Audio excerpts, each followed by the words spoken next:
بچپن میں ایکسیڈنٹ ہوا تو ایک ڈاکٹر نے میرا علاج کیا۔ اس کے بعد اماں ہر پیر کو مجھے ان کے پاس لے جاتی۔ وہ مجھے ایک انجیکشن لگا دیتے اور اماں سختی سے منع کرتی کہ یہ بات کسی کو مت بتانا۔ کچھ سال بعد ہم دوسرے شہر شفٹ ہو گئے اور اماں پریشان رہنے لگیں، اور پھر اچانک اماں کا انتقال ہو گیا۔ مرنے سے پہلے اماں نے کہا تھا اپنی شادی سے پہلے ایک بار اس ڈاکٹر کے پاس ضرور ملنے جانا۔ میں نے ویسا ہی کیا۔ جب میری شادی طے ہو گئی تو میں نے ابا سے جھوٹ بول کر اسی ہسپتال میں اس ڈاکٹر سے ملنے گئی۔ جب وہ ڈاکٹر جلدی سے وہی انجیکشن لایا اور مجھے لگانے لگا، لیکن وہ نہیں جانتا تھا کہ میں بھی ڈاکٹر بن چکی ہوں۔ میں نے جیسے ہی اس انجیکشن کا نام دیکھا تو میرے پیروں تلے سے زمین نکل گئی، کیونکہ آج میں اپنی زندگی کا سب سے بڑا راز معلوم کرنے کے لیے سفر کر رہی ہوں۔ یہ سفر میرے لیے بہت ہی کٹھن ہے، کیونکہ ان گلی کوچوں میں میرے بچپن کی بہت سی یادیں وابستہ ہیں۔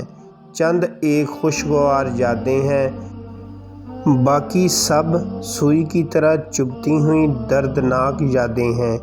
میرا بچپن بہت ہی عجیب گزرا تھا، اور اس کی وجہ معلوم کرنے کے لیے میں امی کے بتائے ہوئے پتے پر پہنچ چکی ہوں۔ یہ ایک ڈاکٹر کا کلینک ہے۔ اس کے باہر لگی ہوئی ڈاکٹر کے نام کی تختی اب گرد آلود ہو چکی ہے۔ مجھے یہ سب دیکھ کر مایوسی ہو رہی ہے کہ شاید یہ کلینک بند ہو چکا ہے اور میں اپنا راز معلوم کیے بنا ہی یہاں سے چلی جاؤں گی۔ مگر میں نے دروازہ کھولا تو وہ کھل گیا۔ میں اندر داخل ہوئی تو وہاں ایک ڈاکٹر بیٹھا تھا۔ میں اسے ایک سیکنڈ کے 1000ویں حصے میں پہچان گئی تھی۔ وہ اکثر میرے خواب میں آیا کرتا تھا، مگر کیا وہ بھی مجھے پہچان گیا تھا؟ اس نے کانپتے ہاتھوں کے ساتھ ایک انجیکشن نکالا تھا اور بولا، تمہیں تمہاری والدہ نے بھیجا ہے نا انابیہ؟ میں نے اثبات میں سر ہلا دیا تو ڈاکٹر نے میرے سامنے ہی انجیکشن بھرنا شروع کر دیا تھا، جسے دیکھتے ہی میری جان نکل گئی، کیونکہ امی نے میرے سر پر کالی چادر اوڑھ رکھی تھی اور خود بھی ایک بڑی سی چادر میں اپنا چہرہ اور وجود ڈھانپ لیا تھا۔ امی نے میرا ہاتھ تھام لیا اور بولی، راستے میں نہ تو کسی سے بات کرنی ہے اور نہ ہی نظر اٹھا کر ادھر ادھر دیکھنا ہے۔ میں نے امی کی تاکید پر عمل کیا تو وہ مجھے پیدل چلاتی ہوئی محلے سے دور لے گئی تھی، اور پھر انہوں نے ایک رکشہ کروایا اور مجھے اس میں بٹھا کر کلینک کی طرف لے جانے لگی تھی۔ مجھے کلینک میں جانا بالکل بھی اچھا نہیں لگتا تھا، کیونکہ ڈاکٹر مجھے انجیکشن لگایا کرتا تھا۔ مجھے پیر کے دن سے بڑا خوف سا محسوس ہوتا تھا۔ ہر پیر ایک سوئی میرے بازو میں گاڑ دی جاتی تھی۔ میں روتی اور کہتی، امی میں نے اگلی بار یہاں نہیں آنا۔ تو امی کہنے لگی، بیٹا یہ سب تیری بھلائی کی خاطر ہی تو ہے، تو ڈاکٹر کے پاس نہیں آئے گی تو ٹھیک کیسے ہوگی؟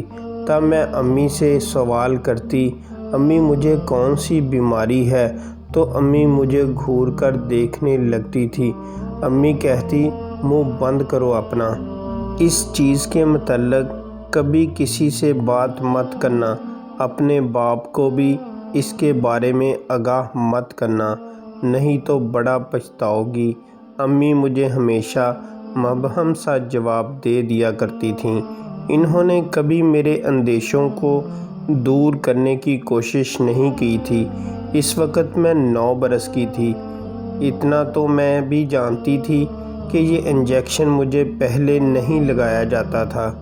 پہلے تو میں ایک نارمل زندگی بسر کر رہی تھی، یہ تو کھانا خراب ہو ہماری سکول وین کا وہ ایک دن کھائی میں جا گری تھی۔ ہم جتنے بھی بچے اس وین میں سوار تھے سب کو بہت گہری چوٹیں آئی تھیں۔ میری بھی ٹانگ کی ہڈی کریک ہو گئی تھی۔ ابو مجھے اس ڈاکٹر کے پاس لے گئے تھے۔ ڈاکٹر بہت پہنچا ہوا تھا، بہت سیانا تھا۔ اس کی دوا دارو سے میں بہت جلد ٹھیک ہو گئی تھی۔ یہ ڈاکٹر ہمارے محلے سے 20 منٹ کے فاصلے پر اپنا کلینک بھی چلایا کرتا تھا، اس لیے امی مجھے اس کے کلینک پر لے جاتی تھی۔ ابو کی کتابوں میں تو میرا علاج مکمل ہو گیا تھا، اب میں بالکل ہٹی کٹی تھی۔ نہ جانے امی کو کس بات کا وہم تھا کہ وہ میرے علاج پر اس قدر زور دیا کرتی تھی۔ مجھے یاد ہے ایک دن پیر کے دن بہت تیز بارش ہونے لگی تھی۔ میں بہت زیادہ خوش تھی کہ چلو شکر ہے آج انجیکشن سے میری جان چھوٹ جائے گی۔ میں نے امی کے چہرے پر بے انتہا فکر دیکھی تھی، ایسا لگتا تھا کہ وہ بس بارش کے رکنے کا ہی انتظار کر رہی ہیں۔ میں بھی دل ہی دل میں دعا کرتی جا رہی تھی کہ یا اللہ آج بارش نہ رکے۔ تھوڑی ہی دیر بعد ابو بھی گھر آ گئے تھے۔ اب تو امی کے چہرے پر موت ہی موت نظر آ رہی تھی۔ امی نے جلدی سے آگے بڑھ کر ابو کی چھتری پکڑی تھی۔ امی کہنے لگی، اویس آپ اتنی جلدی گھر کیوں آ گئے؟ ابو بولے، آج بہت تیز بارش ہے، دکان میں گاہک تو آ ہی نہیں رہے تھے۔ میں نے سوچا کہ ادھر فارغ بیٹھا ہوں، میں گھر جا کر اپنے بیوی بچوں کے ساتھ وقت گزارتا ہوں۔ امی کہنے لگی، یہ تو آپ نے بہت اچھا کیا۔ مجھے ان کے چہرے سے بیزاری نظر آ رہی تھی۔ پھر ایسا ہوا کہ بارش تھم گئی تھی۔ اب امی کی بے چینی دیکھنے کے لائق تھی۔ وہ ابو سے بولی، اویس اب تو بارش رک گئی ہے، آپ دکان پر چلے جائیں، اپنے رزق کو کیوں ٹھوکر مار رہے ہیں؟ اب تو دکان پر رش بھی بہت ہوگا، جو لوگ صبح سے گھر سے نہیں نکلے وہ اب جوک در جوک دکان کی جانب آ رہے ہوں گے۔ ابو بولے، شہناز بات تو تمہاری ٹھیک ہے، مگر آج دکان پر جانے کو دل نہیں کر رہا۔ کوئی بات نہیں، جتنا رزق میری قسمت میں ہے وہ مجھے مل جائے گا۔ تب امی بولی، جی ٹھیک ہے، جیسا آپ کو مناسب لگتا ہے۔ پھر وہ میری طرف دیکھ کر بولی، انابیہ تم نے اپنی سہیلی کے گھر جانا تھا، صبح کی بچی ضد کر رہی ہے، میں نے ہی بارش کی وجہ سے بیچاری کو روک کے رکھا ہوا تھا، جاؤ تم چلی جاؤ۔ میں ایک دم سے مسکرا دی کہ چلو میں محلے کی سیر ہی کر آتی ہوں۔ میں باہر نکلنے لگی تو امی میرا ہاتھ پکڑ کر مجھے اپنے ساتھ کمرے میں لے گئی اور بولی، چادر تو لے لو۔ میں جھنجھلا گئی تھی۔ امی کمرے میں جا کر بولی، انابیہ تم اپنے ابو کے سامنے مجھ سے کہو گی کہ امی میں اکیلی گھر سے باہر جانے میں ہچکچاتی ہوں، آپ مجھے میری دوست کے گھر چھوڑ آئیں۔ میں بھڑک پڑی اور بولی، امی مجھے آپ کی ضرورت نہیں ہے، میں اکیلی ہی جا سکتی ہوں۔ میری بات سن کر امی مجھے کھا جانے والی نگاہوں سے گھورتی رہی تھی۔ امی نے شروع سے ہی مجھے اپنی آنکھوں سے ڈرا کر رکھا تھا۔ وہ جب بھی مجھے غصے سے گھورتی تو میں ان کی بات فوراً مان لیا کرتی تھی۔ اب پھر صحن میں نکل کر ابو کے سامنے ڈرامہ کرنے لگی تھی۔ ابو بولے، ہاں ہاں شہناز بچی کو چھوڑ آؤ، لیکن ذرا جلدی آنا، میں نے تم سے کوئی ضروری بات کرنی ہے۔ ہم جیسے ہی باہر نکلے امی نے رکشہ روکا اور مجھے اس میں سوار ہونے کا اشارہ کیا۔ میں بولی، امی آج اتنے عرصے بعد تو ابو گھر آئے ہیں، آپ پھر مجھے لے کر جا رہی ہیں؟ امی بولی، انجیکشن لگوانا بھی تو بہت ضروری ہے نا۔ میں چپ کر گئی تھی۔ ڈاکٹر مجھے دیکھ کر بہت خوش ہوا تھا۔ کہنے لگا انابیہ آ گئی۔ امی کے چہرے پر اب بھی بیزاری تھی۔ امی غصے سے بولی، جلدی سے میری بچی کو انجیکشن لگا دو، ہم نے گھر بھی جانا ہے۔ مگر میں جانتی تھی کہ یہ جلدی 2 گھنٹے سے پہلے نہیں آئے گی۔ ڈاکٹر میرے انجیکشن لگا دیا کرتا تھا اور پھر میں سو جایا کرتی تھی۔ اٹھتی تو امی مجھے گھر لے جایا کرتی تھی۔ ڈاکٹر مجھے کلینک لے گیا اور بولا، کیسی ہو انابیہ؟ میں چڑھ گئی تھی اور میں بولی، یہ تو آپ مجھے بتائیں گے نا کہ میں کیسی ہوں؟ اس منحوس انجیکشن سے میری جان کب چھوٹے گی؟ میری بات سن کر ڈاکٹر ہنس دیا تھا۔ وہ بولا، انابیہ یوں تو تم بالکل ٹھیک ہو، مگر نہ جانے تمہاری والدہ کو اس بات کا یقین کیوں نہیں آتا، ہر سوموار تمہیں یہاں کیوں لے آتی ہے۔ لیکن یقین کرو انابیہ، مجھے تمہیں یہاں دیکھ کر بہت خوشی ہوتی ہے۔ مجھے لگتا ہے کہ ہم تینوں کا یہ ساتھ عمر بھر کے لیے رہے گا۔ میں اس ڈاکٹر کی باتوں سے خائف ہو گئی تھی۔ میں اتنی تو سمجھدار تھی ہی کہ لوگوں کی باتوں کو بخوبی سمجھ جایا کرتی تھی۔ میرے انجیکشن لگا دیا گیا تھا اور پھر میں سو گئی تھی۔ میں جب سو کر اٹھی تو ہر طرف اندھیرا چھایا ہوا تھا۔ آج بارش کی وجہ سے جلدی تاریکی پھیل گئی تھی۔ ہم دونوں ماں بیٹی گھر کی جانب بڑھنے لگی تھی۔ امی کے چہرے پر سنجیدگی پھیلی ہوئی تھی۔ میں نے یہ سنجیدگی ان کے چہرے پر کلینک سے نکلتے ہوئے ہمیشہ دیکھی تھی۔ آج میں نے امی کا ہاتھ تھام لیا تھا۔ میں بولی، امی میں اب بڑی ہو گئی ہوں، آپ اپنے دل کی ہر بات مجھ سے کر سکتی ہیں۔ امی نے بڑے غور سے میرے چہرے کی جانب دیکھا، مگر پھر میرا ہاتھ جھٹک دیا۔ میں بھی خاموش ہو گئی تھی۔ گھر پہنچے تو ابو بہت غصے میں بیٹھے تھے۔ وہ بولے، شہناز لگتا ہے کہ تمہارا دل مجھ سے بھر گیا ہے، جو مجھ سے دور بھاگنے کے بہانے تلاش کرتی ہو۔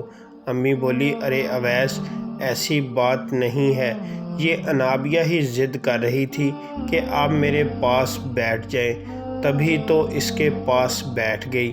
آج کل کس پر بھی بھروسہ نہیں کرنا چاہیے۔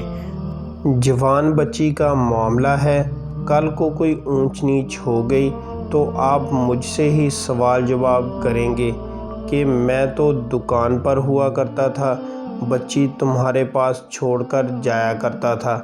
کیا تربیت کی ہے تم نے اس کی؟ ابو امی کی باتیں سن کر چپ کر گئے تھے۔ امی اٹھ کر کچن میں چلی گئی تھیں، جبکہ میں ابو کے پاس ان کی چارپائی پر آ کر بیٹھ گئی تھی۔ میں ابو کے ساتھ لپٹ گئی اور سسکنے لگی۔ ابو بہت پریشان ہو گئے تھے اور بولے، کیا بات ہے؟